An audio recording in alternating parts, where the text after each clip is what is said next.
आदाब। मैं फैज़ान आलम, सियासत न्यूज़ में आपका स्वागत है। पिछले दिनों उदयपुर से खबर आई जहाँ पे कन्हैया लाल जी की हत्या कर दी गई। उसके कुछ दिनों बाद खबर आई कि महाराष्ट्र में अमरावती में भी इस तरीके की हत्या की गई। इस हत्याओं को हम इस सियासत के मन से मैं कंडेम करता हूँ। इस देश में लोकतंत्र है, इस देश में डेमोक्रेसी है, तो सज़ा देने का जो काम है, वो कानून का है, वो पुलिस का है, वो किसी भी व्यक्ति का नहीं है। चाहे आप किसी भी तरीके के विचार रखें, बट इस देश में सज़ा देने का जो काम है, वो हमें कोर्ट पे और पुलिस पे छोड़ देना चाहिए। ये काम हम लोगों का नहीं है। मगर देखा ये गया कि ये जो हत्या की गई, जिसको मैं कंडेम करता हूँ कि इस तरीके की हत्या हमारे समाज में नहीं होनी चाहिए, चाहे वो किसी भी धर्म से रखते हों ताल्लुक। और मैं आपको ये बता देना चाहता हूँ कि इस हत्या के बाद से लगातार समाज में ये गढ़ने की कोशिश की गई, ये छवि बनाने की कोशिश की गई, जो मुसलमान होते हैं वो इस तरीके के होते हैं, वो हिंसक होते हैं, इस तरीके की हत्या वही कर सकते हैं। तो इस मुद्दे पे बातचीत करने के लिए हमारे साथ राम पुनियानी जी मौजूद हैं। राम सर, आपका बहुत-बहुत स्वागत है। राम पुनियानी सर उन आवाज़ों में से है जब पूरे देश में हम देख रहे हैं कि एक तरीके से अंधेरा छाया हुआ है एक तरफ, तो कुछ रोशनी का काम जो है वो राम पुनियानी जैसे लोग करते हैं, जो लगातार अंधेरे में रोशनी जलाने जैसा काम करते हैं। तो सर धन्यवाद। पहले पहले तो मैं राम सर आपसे ये जानना चाहूँगा कि ये जो हत्या की गई, उसको पहले तो हम कंडेम करते हैं। ये जो हत्या की गई इसे धर्म से जोड़ा जा रहा है। ज़रूर ये सच है कि हत्या करने वाले लोग मुसलमान थे, मगर क्या ये कह देना ठीक है कि ये जो हत्या की गई है, वो पूरे मुसलमानों के सर पे गढ़ा जाएगा इस हत्या को? तो मैं आपसे ये जानना चाहूँगा सर, क्योंकि जब ये हत्या की गई किसी भी मुस्लिम संगठन ने और किसी भी इंडिविजुअल ने इस हत्या का समर्थन नहीं किया है। ये एक बहुत अच्छी बात है हमारे समाज में कि नफ़रत के साथ जो हैं वो लोग खड़े नहीं हुए। जबकि ऐसा ये देखा गया है पास में कि नफ़रत के साथ जो है लोग बहुत मज़बूती के साथ खड़े रहे हैं। तो सर पहला सवाल मेरा आपसे यही है कि क्या इस हत्या को क्या जोड़ देना चाहिए पूरे मुस्लिम धर्म के साथ?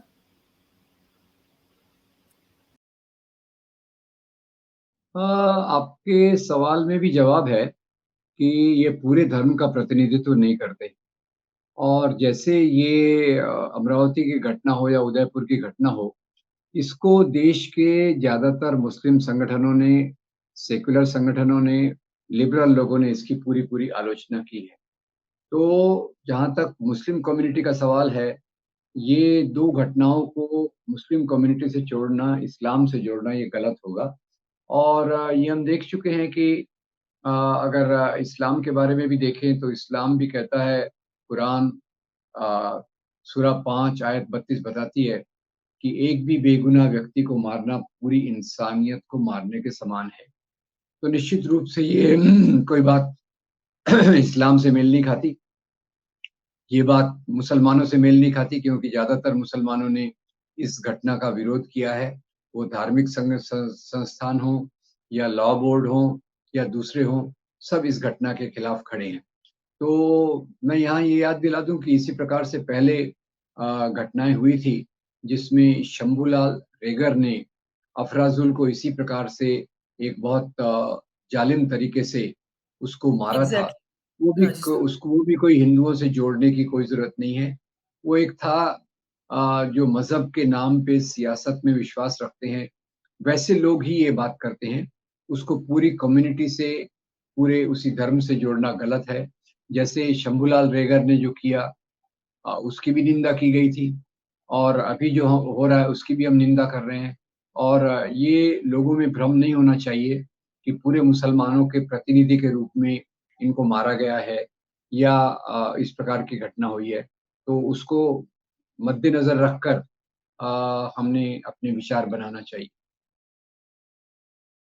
सर मैं इसमें एक बात छोटी-सी जोड़ना ये चाहूँगा कि जो हत्या अमरावती उदयपुर में हुई और आपने शंभूलाल रैगर का ज़िक्र करा। ज़रूर ये दोनों हत्याओं में एक समानता तो है कि दोनों धर्म के नाम पे की गई, दोनों धार्मिक नफ़रत के नाम पे की गई। मगर दोनों में अंतर ये देखा गया कि जहाँ पे शंभूलाल रैगर ने जब हत्या की, तो मुझे बहुत अच्छे से याद है कि जो उदयपुर की जो अदालत थी, उसके ऊपर भगवा झंडा फहराया गया था, उनके समर्थन में। तो इस तरीके की चीज़ें, क्योंकि शंभूलाल रैगर ही एकमात्र ऐसा एग्ज़ाम्पल नहीं है। हम उससे पहले भी पास में जाएँ तो जो घोर हिंसा जिसे हम कहेंगे, जो घोर नफ़रत काम किया गया, उसमें समर्थन किया गया है। मगर इस केस में अगर हम देखें जो उदयपुर में हुआ, जो अमरावती में हुआ, इसमें समर्थन नहीं किया गया और ये अच्छी बात है। नफ़रती लोगों के साथ कभी भी खड़ा नहीं होना चाहिए, जैसा कि हम देखते रहे कि एक ट्रेंड चला है नफ़रती लोगों के साथ खड़े होने का, एटलीस्ट उदयपुर के केस में वो नहीं दिखता है। बाकी सज़ा देने का काम जो है वो कानून का है, वो पुलिस का है, तो वो ज़रूर पुलिस को करना चाहिए। तो सर बस ये डिफ़रेंस मैं बताना चाहता था। तो नहीं, आपने सही फ़र्क बताया कि कुछ लोग जो हिंदू धर्म के नाम पे राजनीति करते हैं, तो उन्होंने निश्चित रूप से शंभूलाल रेगर के समर्थन में नारे भी लगाए, झंडे भी फहराए, पैसा भी जमा किया, उसका सत्कार भी किया, जबकि ख़ैर कानून ने अपनी प्रक्रिया लेकर उसको वो सज़ा दी। तो ये दोनों में एक ही फ़र्क है और वो फ़र्क भी हम नज़रअंदाज़ नहीं कर सकते और उसमें भी शंभूलाल रेगर को भी किसी प्रकार का समर्थन नहीं मिलना चाहिए। उसका भी पूरा-पूरा विरोध होना चाहिए, क्योंकि मज़हब तो हमको इंसान को इंसान से प्यार करना सिखाता है और जो इस प्रकार के अपराध कराए, उसका मज़हब से किसी प्रकार का संबंध नहीं है। पर आपने सही बताया कि अ, उस प्रकार शंभूलाल रेगर के जैसे लोगों को कई बार समाज में सत्कार भी किए जाते हैं, उनके लिए पैसे भी जमा किए जाते हैं, जो अपने आप में एक गलत और निंदनीय और घृणित काम है।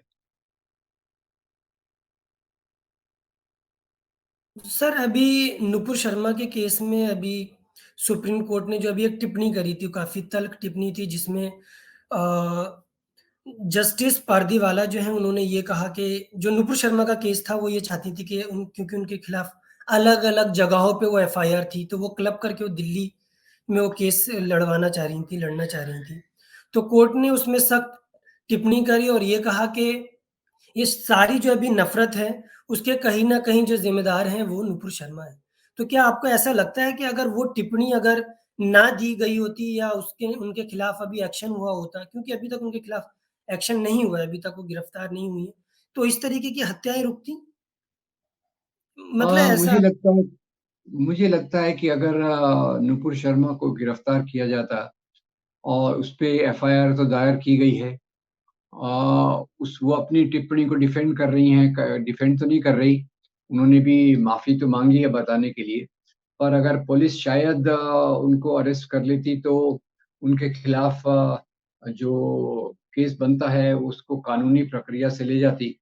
तो शायद मैं उम्मीद करता हूँ कि इस प्रकार का जो अ, निंदनीय अपराध हुआ है, शायद वो नहीं होता ऐसा मुझे लगता है। आपकी बात सही है उसमें। सर मैं आपसे एक चीज़ और पूछना चाहूँगा क्योंकि इस देश में अब मुद्दों की तो कमी नहीं है, अगर आप आँख बंद करें तो आपके सामने हज़ारों मुद्दे हैं, चाहे वो बेरोज़गारी का हो, चाहे वो नफ़रत का हो, चाहे वो इकोनॉमिकल हम क्राइसिस देख रहे हैं, तो इस तरीके के हज़ार मुद्दे अभी इस देश में हैं। मगर उस बीच में जहाँ कुछ लोग नफ़रत फैला रहे हैं, तो कुछ लोग जो रोशनी का काम कर रहे हैं, उन्हें जेल में डाला जा रहा है। तो जैसा कि आप सर समझ ही गए होंगे, मैं मोहम्मद ज़ुबैर की बात कर रहा हूँ और मैं तीस्ता सी तलवार की बात कर रहा हूँ। तो ज़ुबैर के केस में जहाँ हम देखते हैं कि जो डीसीपी है, वो जज के जजमेंट से पहले आके वो जजमेंट मीडिया के सामने देके चले जाते हैं कि उन्हें 14 दिन की जो है हिरासत में भेज दिया गया है। वहीं तीस्ता सी तलवार सर जिसके साथ आप काम करते रहे हैं, तो उनके ऊपर सर आपकी क्या राय है? ये जो डीसीपी साहब ने टिप्पणी किया वो मेरे ख़्याल से एक खतरे की तरफ हमारा इशारा करती हैं, क्योंकि न्यायपालिका और पुलिस प्रशासन ये बिल्कुल 2 अलग बॉडीज़ हैं और न्यायपालिका पुलिस प्रशासन के दबाव में जजमेंट नहीं देती और पुलिस प्रशासन का उस पर कोई प्रभाव नहीं होना चाहिए। तो ये डीसीपी वाली घटना तो बहुत ही चौंकाने वाली है कि कैसे एक डीसीपी पहले से जानता है या जो भी है उसने कहा जजमेंट आने के पहले ही उसने जो सुना दिया, इससे लगता है कि हमारी जो न्याय व्यवस्था है, जो पुलिस व्यवस्था है, उसमें कहीं तो भी एक दीमक लग रहा है या कहीं उसमें एक समस्या हो रही है, जिसके कारण ऐसा होता है। नहीं तो न्याय व्यवस्था तो ऐसी होना चाहिए, जो पुलिस प्रशासन हो या सरकार हो, सबकी निष्पक्ष तरीके से आलोचना कर सके और भारतीय संविधान के रक्षक के रूप में इन पर अपने फैसले सुनाए।